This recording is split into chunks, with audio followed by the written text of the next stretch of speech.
Pessoal, tudo bem? Hoje estava assistindo uma live do Rafa Dourado, depois eu deixo aqui para quem quiser assistir a live de hoje à tarde, na hora do almoço. E que interessante, né? Como que as coisas vão se juntando, as informações que a gente precisa. E ele falava sobre a gente se apaixona pelo que o outro faz a gente sentir, né? E aí eu fiquei pensando, depois da live, lá na hora do trabalho, lembrando do mandamento que Jesus mandou. E eu queria ler primeiro essa passagem do mandamento e depois a gente falar um pouco sobre os pensamentos que vieram durante esse processo. Então, aqui em Mateus 22, a partir do versículo 34, diz assim, o maior mandamento, né, é o título. Ao ouvirem dizer que Jesus havia deixado os saduceus sem respostas, os fariseus se reuniram. Um deles, perito na lei, o pôs à prova com esta pergunta: Mestre, qual é o maior mandamento da lei? Respondeu Jesus: Ame o Senhor, o seu Deus, de todo o seu coração, de toda a sua alma e de todo o seu entendimento. Este é o primeiro maior mandamento. E o segundo é semelhante a ele: ame o seu próximo como a si mesmo. Destes dois mandamentos dependem toda a lei e os profetas. E aí continua. Estando os fariseus reunidos, Jesus lhes perguntou: O que vocês pensam a respeito do Cristo? De quem ele é filho? É filho de Davi, responderam eles. Ele lhes disse: Então, como é que Davi, falando pelo Espírito, o chama Senhor? Pois ele afirma: O Senhor disse ao meu Senhor: Senta-te à minha direita, até que eu ponha os teus inimigos debaixo de teus pés. Se, pois, Davi o chama Senhor, como pode ser ele seu filho? Ninguém conseguiu responder-lhe uma palavra, e daquele dia em diante ninguém jamais se atreveu a lhe fazer perguntas. E olha que interessante, né? Essa passagem vem muito com o que eu tenho pensado nesses últimos tempos, que tem a ver com a live, que foi o que me deu esse clique, né? E enquanto a gente não descobre quem a gente é, primeiro em Deus e depois como nós somos, quem nós somos, todo mundo vai te fazer pergunta. E se eles perguntam é porque eles têm dúvida, né? A gente não pergunta o que a gente sabe. A gente só pergunta o que a gente não sabe, o que a gente tem dúvida, o que a gente quer uma resposta. E aí eu fiquei pensando sobre isso.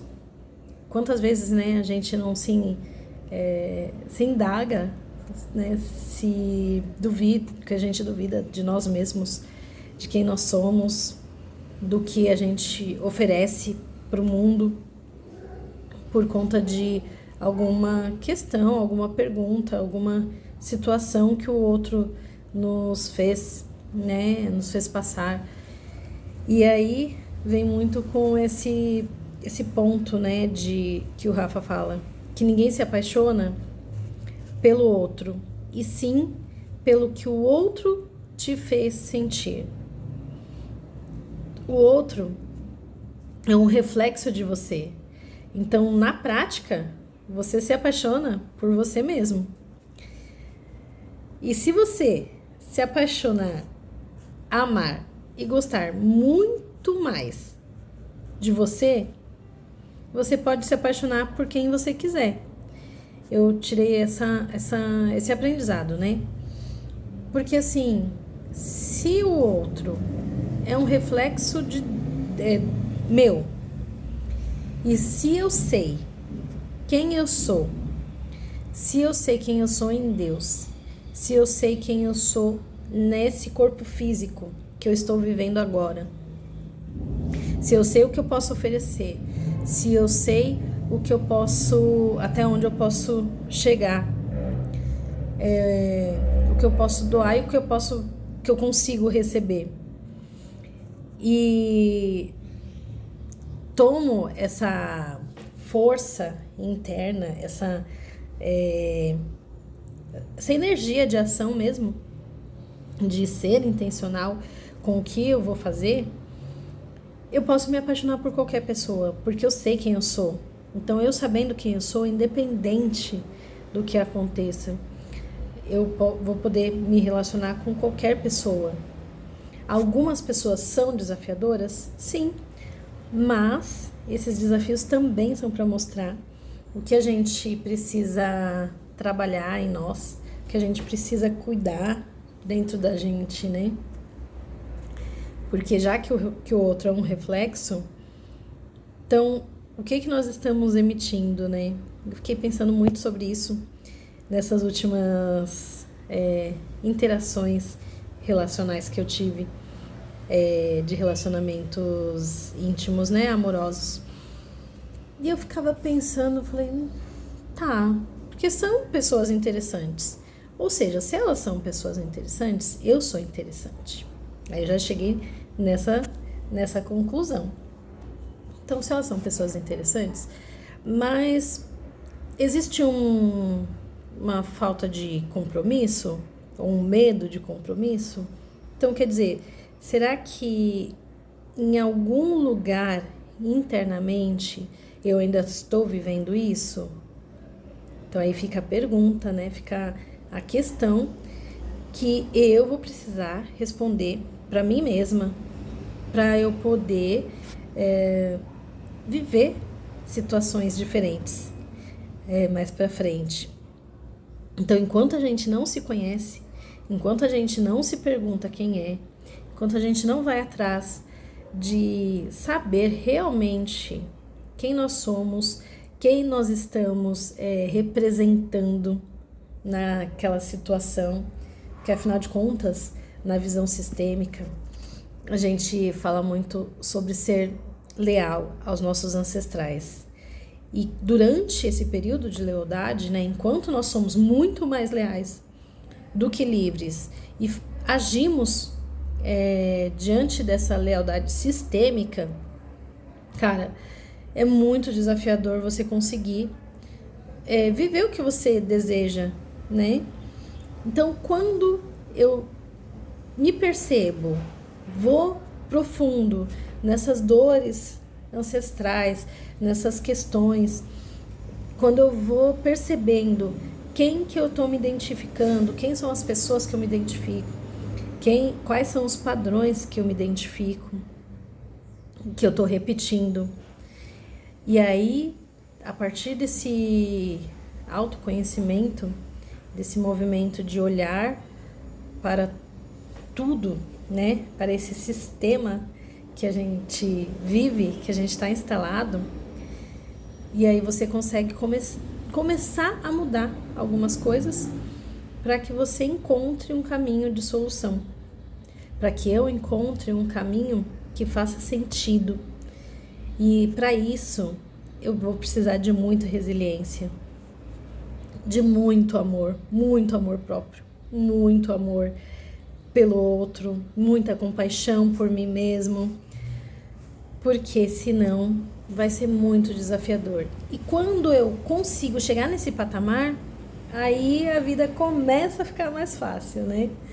É um passo a passo, né? Não tem fórmula mágica. Infelizmente ou felizmente, né? Não tem fórmula mágica. A gente precisa passar por esses caminhos para que aí a gente comece a fazer o que a gente faz consciente, presente, sabendo o que a gente está fazendo. Então, quando você for se relacionar, você já vai saber os seus padrões, já vai saber os seus desafios. E aí, quando alguma situação desafiadora acontecer durante a relação, você vai escolher qual o seu caminho. Você vai deixar que isso passe mais uma vez por cima de você para que você repita isso numa próxima relação? Ou você vai tentar solucionar da melhor e mais elevada forma possível, de um jeito mais leve, para que isso pare de acontecer de alguma forma e você consiga viver realmente a relação que você deseja, né? Viver a alegria de se relacionar, a parte boa, digamos assim, né? Porque não que as outras partes não sejam, né, necessárias, mas eu acredito que a gente pode sim viver uma vida mais leve. Vou falar, a minha tá sendo tão leve? Não, muitas vezes não. Mas eu tô entendendo, começando a entender esses padrões que me levam para esse lugar de dor, esse lugar de desafio, esse lugar que me faz movimentar. E aí, a partir disso, eu começo a mudar. Então, o que era um desafio muito grande, que eu entrava num buraco e demorava muito para sair, a hora que eu caio, eu já sei o caminho para voltar. Então, aí você volta muito mais rápido. Eu acho que esse é o grande ponto de quanto mais você se conhece, se ama e tem compaixão por você, você é mais gentil com você mesmo. Então, quando acontece um deslize, um desafio, uma situação que você se sente muito perdido, você até perde o chão. Mas quando você se liga que você está entrando num padrão, está entrando numa situação que você já conhece e que você não precisa mais viver aquilo, você já consegue levantar e sair andando. É tipo quando a gente tá andando na rua e leva aquele escorregão que você quase cai, mas não cai. Ou quando você cai e levanta rapidinho, que ninguém nem percebe. É mais ou menos isso que acontece. Então, eu acho que a busca por se conhecer é o melhor caminho, é o caminho que vai salvar o ser humano. Porque enquanto a gente viver nessas histórias que a gente vive da Matrix, histórias que a gente vive do inconsciente coletivo, a gente não vai ter solução. E a gente vai ficar replicando e vivendo em guerra, e vivendo em dor, e vivendo em desafio. Então, para hoje, essa é a reflexão. Tenham todos uma boa tarde. Até breve.